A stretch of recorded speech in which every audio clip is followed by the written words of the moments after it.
cœur pour le Seigneur, le Créateur du vrai bonheur. Tu es glorieux, mon roi. Tu fais de moi ton serviteur, et je veux que ta joie demeure. C'est en toi que je veux être éternellement. C'est en toi que je veux être éternellement. C'est en toi que je veux être éternellement. C'est en toi que je veux être éternellement. Ta parole, c'est en toi que je veux être éternellement. Dans l'intimité avec toi. C'est en toi que je veux être éternellement. Je vous salue tous dans le nom de Jésus. Je suis content, très heureux d'être parmi vous ce matin, pour moi cet après-midi. Et Dieu m'a mis à cœur juste une parole pour vous. C'est pas grand chose. À mon sens, il n'y a pas quelque chose qui soit petit devant le trône de Dieu. Une simple parole peut contenir beaucoup de grâce et de bénédiction. Et je sais que Dieu va se glorifier. Amen. Alléluia. Amen. Gloire à Dieu. Nous sommes dans le livre de Jean, au chapitre 1er, le verset 1er, le verset 4.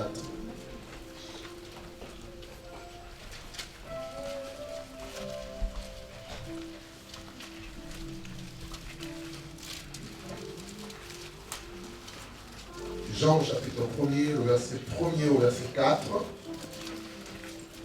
Au commencement était la parole, et la parole était avec Dieu, et la parole était Dieu. En elle, plutôt, elle était au commencement avec Dieu, et toutes choses ont été faites par elle, et rien, regardez bien, rien de ce qui a été fait n'a été fait sans elle. Au verset 4, il dit, en elle était la vie, et la vie était la lumière des hommes. Amen. Amen. Je veux nous partager sur Jésus-Christ ce matin, sur Jésus en tant que parole incarnée de Dieu. La parole de Dieu.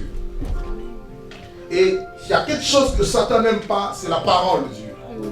S'il y a quelque chose que les démons n'aiment pas, c'est la parole de Dieu.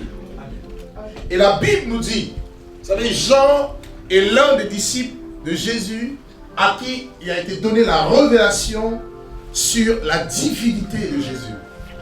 Il y a eu Matthieu qui a écrit son évangile, qui a présenté l'aspect du roi, Jésus-Christ comme roi des Juifs, qui parle de l'évangile du royaume. Luc est venu, Marc est venu, qui a présenté Jésus comme étant le serviteur, en parlant du cœur du serviteur que Christ avait.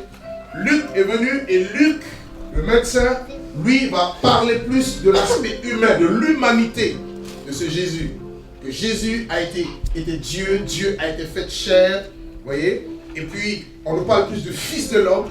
Et Jean, lui, aura la grâce de développer l'aspect de la divinité. Et nous sommes arrivés à un temps où beaucoup de personnes nient la divinité de Jésus.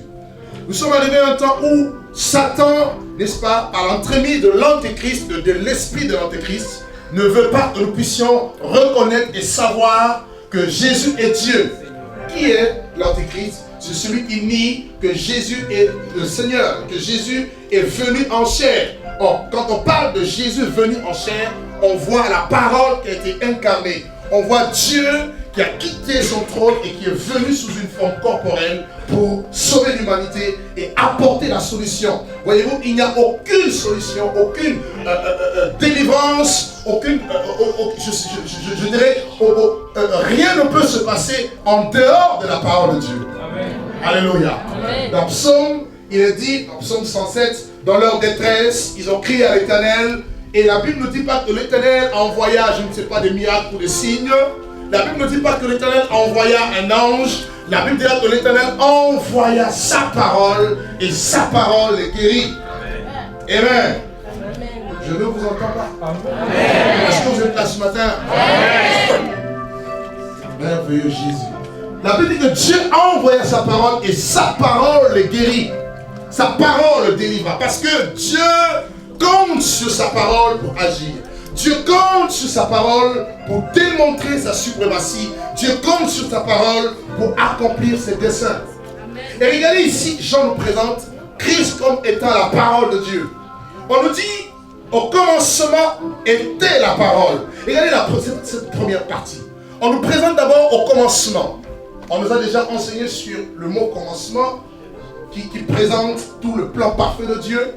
En hébreu, dans le livre de Genèse 1, on nous dit au commencement Dieu créa les cieux et la terre. Ce mot en hébreu qui signifie Bereshit, Bara Elohim, Etz, Hashaim, Vet Aretz, qui veut dire tout simplement que Dieu, dans sa toute puissance, au commencement de tout, puisque lui-même n'est pas soumis au commencement, étant Dieu, il est éternel, il n'a ni commencement de jour et il n'aura point de fin de vie, mais il a eu décidé qu'il y ait un commencement pour tout, parce que lui-même se désigne comme étant le commencement et la fin. Mais en dehors du commencement et de la fin, il reste Dieu. Et en dehors de Dieu, il n'a pas de commencement, il n'aura point de fin. Voyez-vous, par rapport à sa nature, il est éternel. Mais par rapport à toi et à moi, il est le commencement et la fin. Quelqu'un m'entend ce matin? Amen. Dieu dit au commencement était la parole. Donc on nous présente la parole comme étant quelque chose qui était, je dirais plutôt quelqu'un qui était dès le commencement. On nous dit était la parole. En grec ça donne le logos, c'est-à-dire l'expression de la volonté de Dieu, c'est-à-dire la manifestation des desseins du Dieu très haut. On nous présente le Père et on nous présente Jésus comme étant la parole. Il est la parole. Par lui, nous voyons le Père. Il dit celui qui m'a vu a vu le Père. Il dit il est l'image du Dieu invisible. Il est le reflet de la gloire du Père. Il est l'empreinte de sa personne.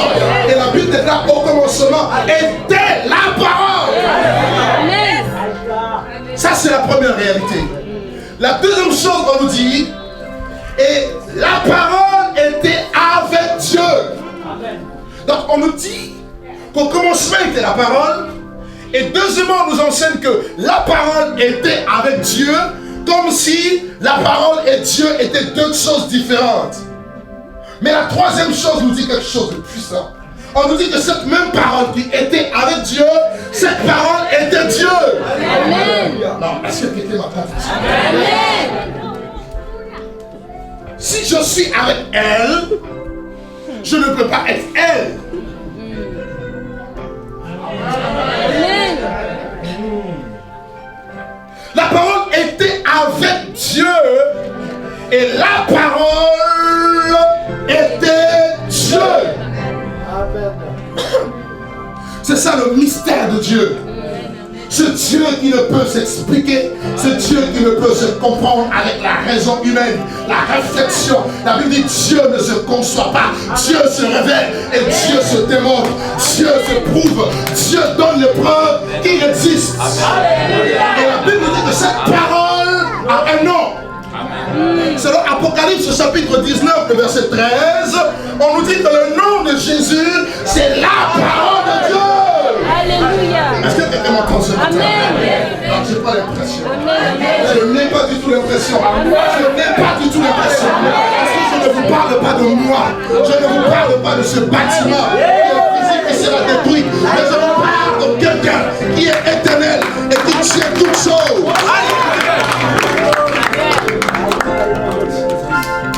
Amen. On nous enseigne ici que cette parole est Dieu. Apocalypse chapitre 19, verset 13. Regardez avec moi rapidement. Donc si on vous demande, c'est qui la parole? Eh bien cette parole a un nom. Si vous comprenez le contexte du chapitre 19, vous allez voir qu'on nous parle bel et bien de Jésus qui revient en gloire. Et la Bible dira que tout œil le verra. Et regardez avec moi le verset 11 au verset 13. Puis je vis le ciel ouvert et voici paru un cheval blanc et celui qui le montait s'appelle fidèle et véritable. Il juge et combat avec justice. Ses yeux étaient comme une flamme de feu et sur sa tête étaient plusieurs diadèmes et il avait un nom écrit que personne ne connaît si ce n'est lui-même. Il était revêtu d'un vêtement teint de sang et son nom est la parole de Dieu. Donc on donne ici le nom, son nom, le nom de ce monsieur assis sur le cheval blanc, que nous savons que c'est Jésus crucifié, Jésus ressuscité, Jésus glorieux. On nous dit que son nom c'est la parole de Dieu. Et on nous dit qu'au commencement, cette parole était avec Dieu et cette parole était Dieu.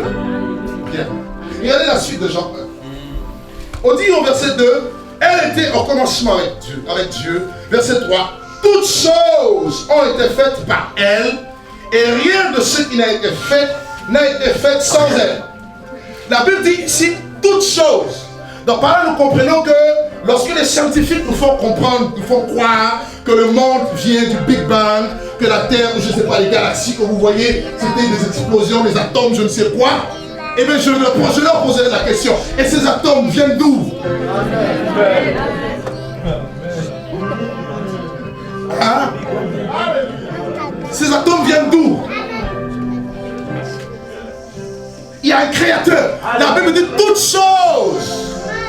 Tout ce que vous connaissez, tout ce que vous pouvez percevoir avec votre vue, tout ce que vous connaissez aussi bien sur le monde spirituel que sur le monde matériel a pour appui, a pour fondement, a pour origine la parole de Dieu. La Bible dit dans Colossiens 1 que la Bible dirait qu'en lui ont été créées toutes choses qui sont dans les cieux et sur la terre, les choses visibles et les choses invisibles, les dominations, les trônes, les autorités, le pouvoir, tout ce qui existe, aussi bien sur le monde visible que sur le monde matériel, tout ce que l'on peut palper, ta personne, oui, ce que tu es, ce que tu vois, la terre que tu vois, l'eau que tu vois, tout ce qui existe, la Bible déclare, existe par la parole de Dieu. Et cette parole, c'est Jésus. Et cette parole, frère, est vivante.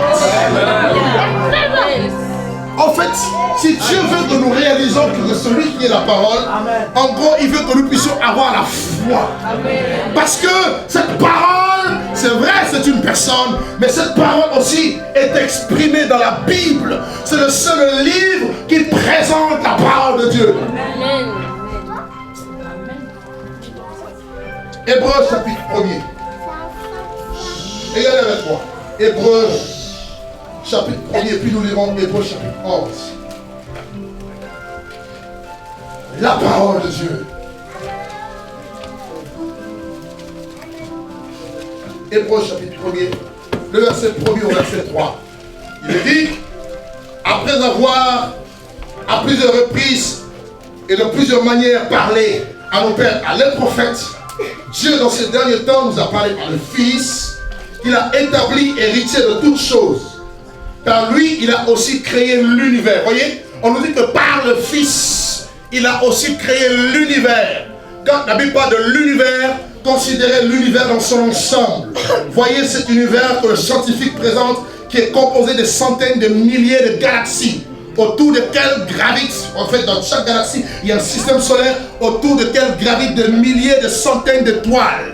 Et les scientifiques ont prouvé avec leur théorie que tout ce système naturel, tout ce système extraordinaire que vous voyez dans l'espace est maintenu par la loi de la gravitation. Et cette loi, derrière cette loi, il y a ce qu'on appelle la matière noire. Cette matière noire qui constitue selon eux le 96%, n'est-ce pas, de l'univers entier, de l'univers qu'on ne peut vivre, on ne peut percevoir. Nous pouvons percevoir que 4% de tout ce que Dieu a créé, mais le 96% est invisible à l'œil nu, même avec les télescopes les plus puissants. Et ils ont retrouvé cette même matière noire, aussi bien dans toutes les galaxies, aussi bien sur la galaxie dans laquelle nous sommes, nommée la Voie lactée. Et cette matière noire, vous la retrouvez aussi même sous terre.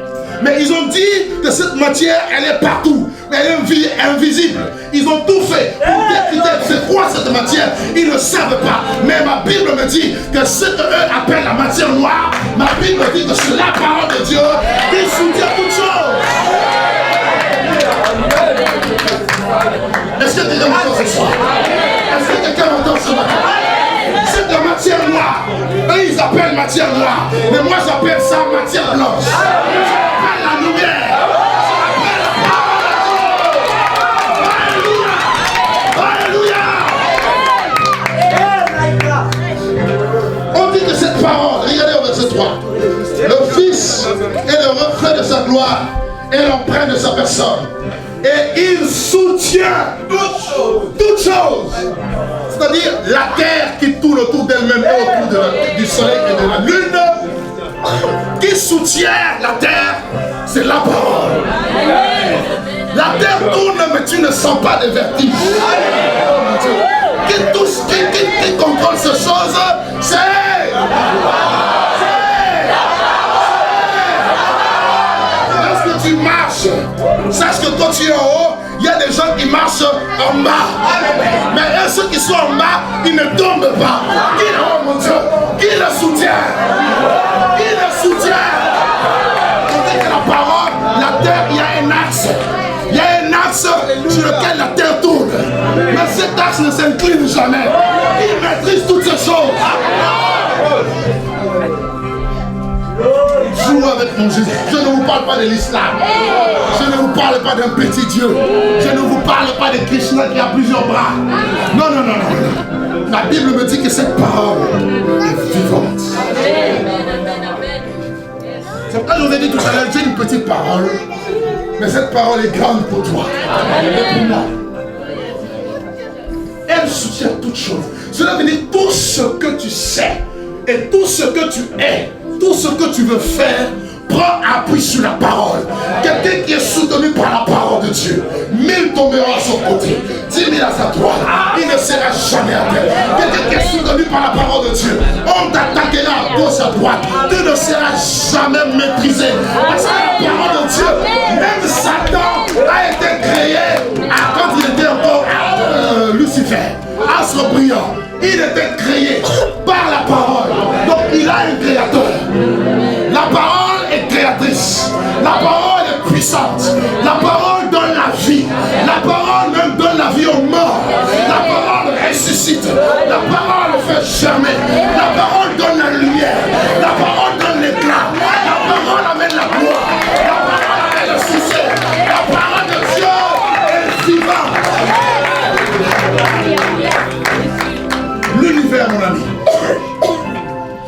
Quand je regarde des films scientifiques, j'aime souvent regarder tous ces scientifiques aux universités d'Oxford, aux universités, je ne sais pas, de Massachusetts, des spécialistes, des docteurs en physique, en astrologie, ou en astronomie ou quoi. Je les regarde, je leur dis, ah ouais, vous êtes dans la bêtise, vous êtes dans la folie. Parce que la sagesse des hommes est une folie devant Dieu. Mais la folie de Dieu, c'est la puissance de Dieu pour toi et pour moi. Dis à un médecin, écoute, au nom de Jésus, le sida quitte le corps de quelqu'un. Lui va venir scientifiquement. Comment c'est possible? Il va essayer de voir, est-ce qu'il y a beaucoup d'anticorps? Il n'y a pas beaucoup d'anticorrs? Est-ce qu'il y a quoi? Comment on appelle ça? Le virus est-il positif? Est-ce que tu es séropositif ou... Dis à ton voisin, Dieu n'est pas dans ses calculs A plus B égale AB. Dis à ton ami, Dieu n'est pas dans le A plus B égale AB. A plus B égale AB. A plus B égale... Non, non, non, non. Dieu est vivant par sa parole. Et il faut la foi. Si tu ne veux pas cette parole agir en toi, une chose qu'il faut avoir, c'est la foi.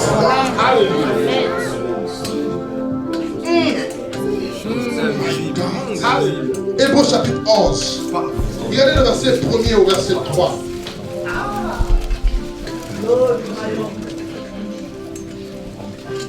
La parole de Dieu. Tout passera, mais elle ne passera pas. Lisons Hébreux 11, 1 à 3. Lisons-les ensemble. 1, 2, 3. Or, la foi est une ferme assurance des choses qu'on espère et une démonstration de celles qu'on ne voit pas. Et pour l'avoir possédé, les anciens ont obtenu un témoignage favorable. C'est par la foi que nous reconnaissons que l'univers a été formé par la parole de Dieu, en sorte que ce qu'on voit n'a pas été fait de choses visibles. Oh mon Dieu! La Bible dit que ce que tu vois, tout ce que tu vois, n'a pas été fait par des choses visibles. Or, lorsque je parle, c'est la parole qui sort de ma bouche. Vous ne voyez pas cette parole, mais cette parole a des effets. Il est dit dans Ésaïe 55, comme la pluie et la neige descendent des cieux et ne retournent point sans avoir arrosé, fécondé la terre, fait germer le plan. Dieu dit, ainsi en est-il de ma parole qui sort de ma bouche et ne retournera jamais à moi sans effet, sans avoir accompli ma volonté, exécuté mes desseins. Dans la parole de Dieu, vous avez la plénitude de la volonté de Dieu. Dans la parole de Dieu, vous avez les projets de Dieu pour vous. Quand Dieu dit, je te bénirai, ne regarde pas à sa situation actuelle, fais confiance à la parole.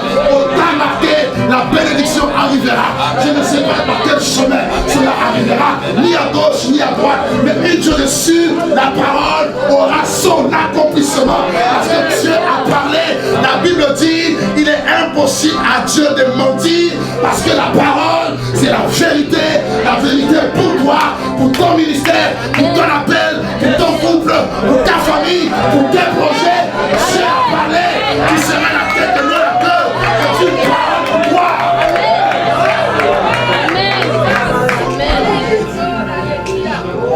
Tu ne seras pas le dernier, tu ne seras pas en bas, tu seras toujours en haut. Nous avons l'esprit supérieur parce que nous avons la parole de Dieu. Et mes amis, lorsque la parole est proclamée avec puissance, esprit et vie, la Bible dit que l'esprit de Dieu prend appui sur la parole. Vous comprenez pourquoi? Dans Genèse 1, on nous dit que l'esprit se mouvait au-dessus de l'eau. Mais l'esprit ne pouvait pas entrer en action tant que la parole n'était pas libérée. Mais lorsque le Père a dit que la lumière soit, la Bible dira que l'esprit va saisir cette parole et la lumière va arriver. Donc le Saint-Esprit veut d'abord que l'humanité puisse avoir foi en la parole de Dieu. Une fois que la foi sera basée sur cette parole, sur la personne de Jésus, la parole incarnée, l'Esprit agira, l'Esprit viendra. Dieu transporte Ézéchiel dans la vallée d'ossements desséchés. Il lui pose une question. Fils de l'homme, est-ce que ces eaux peuvent-ils revivre?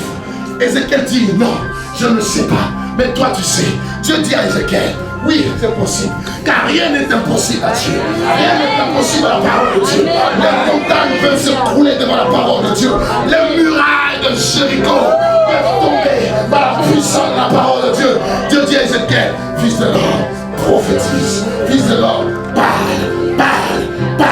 prophétise. Et pendant qu'il prophétisait, il y avait un mouvement dans l'esprit. Pendant qu'il prophétisait, la Bible dit que la chair va croître, les nerfs vont pousser, la peau va recouvrir toute cette armée. Mais c'était une armée sans vie, une armée qui était là, des cadavres, sans respiration. Et Dieu dit, est-ce que ces eaux peuvent-ils revivre? Il dit, toi seul tu le sais. Il dit, parle à l'esprit. Une fois que la parole a fait son œuvre, l'esprit maintenant peut venir. L'esprit peut entrer. Et quand l'esprit rentre, on voit la différence entre ceux qui servent Dieu et ceux qui ne le servent pas. Les gens qui se sont moqués de toi hier, ils viendront t'acclamer. Même s'ils ne t'acclament pas une fois, ils t'acclameront par l'arrière.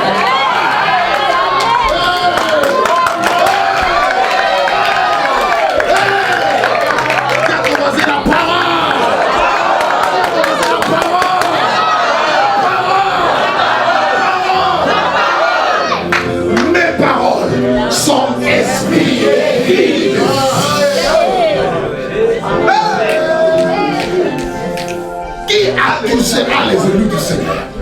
Qui condamnera ce que Dieu a appelé? La Bible dit c'est Dieu qui justifie. Oh oui, ils te feront la guerre. Ils ne te feront proche. La Bible dit pourquoi se tumulent parmi les nations? Pourquoi les vaines pensées parmi le peuple? Les rois avec leur armée, ils se sont ligués contre le Seigneur et contre son roi. Ils ont dit brisons leurs liens. Mais la Bible dit celui qui siège dans les cieux rit. Jésus est tellement sûr de lui qu'il rigole. Quand tes ennemis t'attaquent, toi reste dans la parole. Ne quitte pas la vie chrétienne. Ne rentre pas dans le monde. Ne rentre pas dans Babylone. Reste fidèle à la parole. Reste fidèle à Jésus. La parole de Dieu te justifiera. Ézéchiel a prophétisé. L'Esprit est rentré. Mes amis, la parole de Dieu, il n'y a rien de plus beau que ça. Et les apôtres ont vu cela. Cette parole magnifique, j'en dis quoi? J'en dis, et cette parole a été faite de chair. Et elle a habité parmi nous, pleine de grâce et de vérité. Il y a eu la personnification de la parole de Dieu. Ce que la Bible appelle le mystère de la piété. Ce mystère qui est grand. Dieu est venu en chair. Dieu a été manifesté en chair. Vu des anges, prêché dans le monde, cru dans les nations et élevé dans la gloire de Dieu. Il est venu, mes amis, c'était la plénitude de la divinité. La Bible dira dans Colossiens 2:9, car en lui habitait corporellement toute la plénitude de la divinité. Marchant, c'était la parole qui marchait au milieu des hommes. Emmanuel, Dieu parmi les hommes. Il arrivait en quelque endroit que ce soit. Il apportait la vie parce que la parole est source de vie. La parole est source de l'espoir. La parole est source du réconfort. La parole peut relever même celui qui est tombé. Si tu es tombé hier, la parole de Dieu a la puissance de te réveiller. La parole de Dieu a la puissance de te ressusciter. Jésus arrive devant la tombe de Lazare. Il dit, Lazare, sors. Une seule parole a suffi pour que le mort lâche le royaume des morts. Il a lâché Abraham, il a lâché Esaïe, il a lâché Jérémie. Mais sur la parole de Dieu, Lazare est sorti du tombeau par la puissance de la parole de Dieu. Regardez-moi s'il vous plaît, regardez-moi s'il vous plaît. Alors qu'ils étaient tous dans la barque, oui, la barque, ils étaient dans la barque et Jésus marchait au milieu, oui, au milieu de la mer. Ils ont tous crié fantôme, fantôme, fantôme, fantôme. Oui, Jésus dit, ne vous inquiétez pas, rassurez-vous, c'est moi. Et Pierre dit, si c'est toi, ordonne que je vienne vers toi. Et la Bible dira que Pierre, sur la parole de Jésus, il va marcher sur l'eau. Mes amis, comme si l'eau était devenue une surface solide, sous les pieds de Paul, sous les pieds de Pierre, excusez-moi, Pierre a marché sur l'eau. Cela veut dire que tu peux brandir l'épreuve, tu peux brandir les situations difficiles sur la parole de Dieu, sur la déclaration de la parole de Dieu. Alléluia! Que tout le monde acclame le nom de Jésus.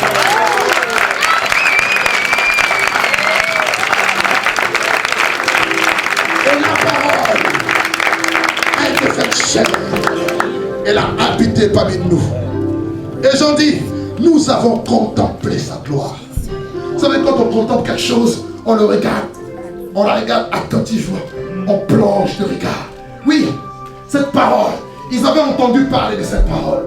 Mais cette parole, autant marquée, est venue. Et cette parole a habité parmi eux. Ils l'ont contemplée, ils l'ont touchée, ils l'ont palpée. Et cette parole, oui frère, c'est la parole de vie que les apôtres ont annoncée. Et c'est cette parole, oui, que Dieu nous demande de prêcher à l'humanité entière. Pour que l'humanité sache, malgré toutes les situations difficiles, les problèmes chaotiques, les guerres, les bruits de guerre, les révolutions qui éclatent ici et là. Oui, une seule solution, ce n'est pas l'antichrist. La solution, ce n'est pas le système mondial. La solution, ce n'est pas le gouvernement mondial. La solution, c'est la parole de Dieu.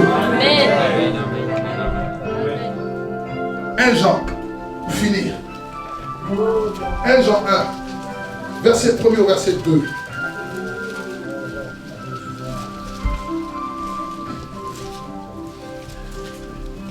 Elle te donnera la vie.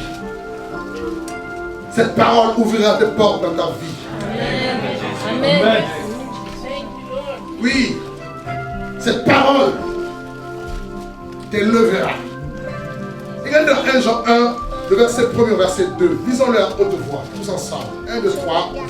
Ce qui était au commencement, ce que nous avons entendu, ce que nous avons vu de nos yeux, ce que nous avons contemplé et que nos mains ont touché concernant la parole de vie. La vie a été manifestée et nous l'avons vue et nous lui rendons témoignage et nous vous annonçons la vie éternelle qui était auprès du Père et que nous avons été, qui nous a été manifestée. Regardez ici la progression de Jean. Jean dit, on nous a appris quelque chose qui était dès le commencement. Cette personne qui est la parole de vie, on nous dit par la suite, il nous dit par la suite, ce que nous avons entendu. Il faut d'abord entendre.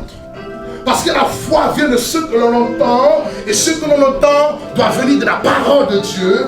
Il dit par la suite, ce que nous avons contemplé, plutôt, ce que nous avons vu de nos yeux. Job a dit, mon oreille avait entendu parler de toi, mais maintenant mon œil t'a vu. Avant de voir, il faut entendre. Amen. Qu'est-ce que tu as entendu? Mais si tu as entendu la parole de vie, cette parole produira en toi la foi. On ne doit pas prier pour toi pour recevoir la foi. Ça ne marche pas comme ça. La foi vient de la parole et non de l'imposition des mains. Et ce que nous avons vu, il dira, nos mains l'ont contemplé. Nous l'avons contemplé. Regardez sur la montagne de la transfiguration dans Matthieu 17. Il monte avec eux, il se transfigure. Il voit la gloire de Dieu. La Bible dira que son visage va resplendir comme le soleil qui brille dans toute sa force. Et son vêtement va devenir d'une éclatante blancheur. Ils ont vu cette gloire.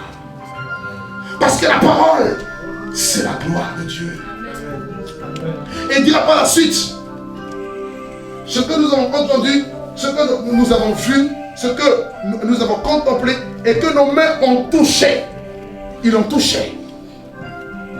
Je veux dire à quelqu'un ce matin, tu peux toucher la parole de Dieu. Parce que cette parole n'a pas perdu sa valeur. Ce n'est pas parce que Jean a touché Jésus comme ça que toi tu ne peux pas le toucher. Et regardez, il y avait des gens autour de Jésus. Tout le monde le touchait. Mais il y a eu une femme qui avait la perte de sang, qui est venue derrière la touche. Jésus n'a pas considéré le toucher de tout le monde. Il dira, quelqu'un m'a touché. Parce que cette femme avait la foi. Avec la foi, tu peux toucher la parole de Dieu. Avec la foi constitue comme une main. La main que tu as pour aller dans le monde spirituel. Pour toucher Dieu et ramener la visibilité de ce Dieu dans ce monde physique.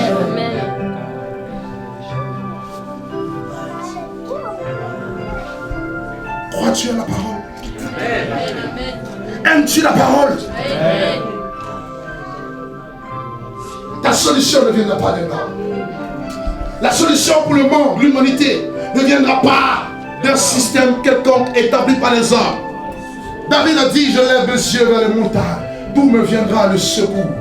Mais le secours me vient de l'Éternel des armées. La solution pour ta vie, c'est la parole de Dieu. Pour ton entreprise, c'est la parole de Dieu. Ton foyer, la parole de Dieu. Tes études, la parole de Dieu. Tout ce que tu pourras faire dans ce monde, la solution, c'est la parole de Dieu.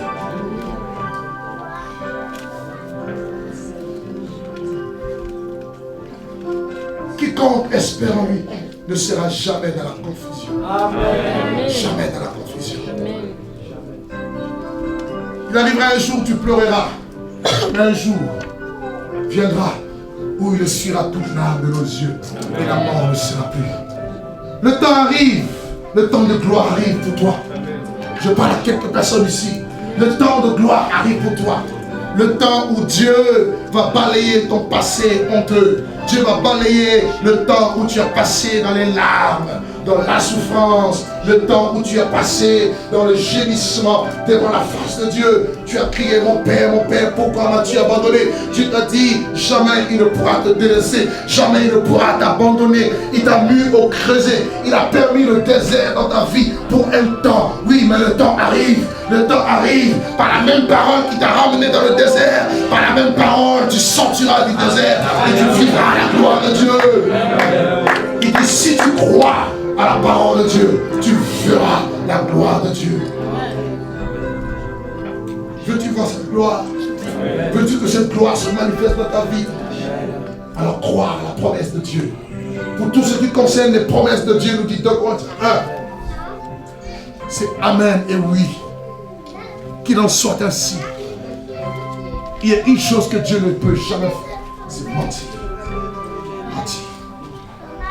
Que ta foi soit solidifiée sur la parole de Dieu. Que tes yeux regardent à ces paroles incarnées, ressuscitées, crucifiées, mortes et ressuscitées pour toi. La maladie disparaîtra de ta vie. L'esprit de peur disparaîtra de ta vie.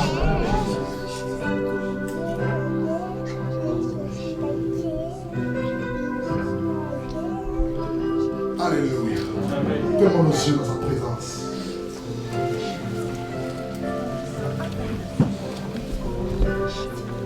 Merveilleux Jésus. Merveilleux Jésus. Comment estimer et comment décrire l'amour si grand, si puissant que rien ne peut le contenir. Tu sais mes espoirs. C'est l'heure, tu sais mes craintes. Mais mes mots sont bien trop petits pour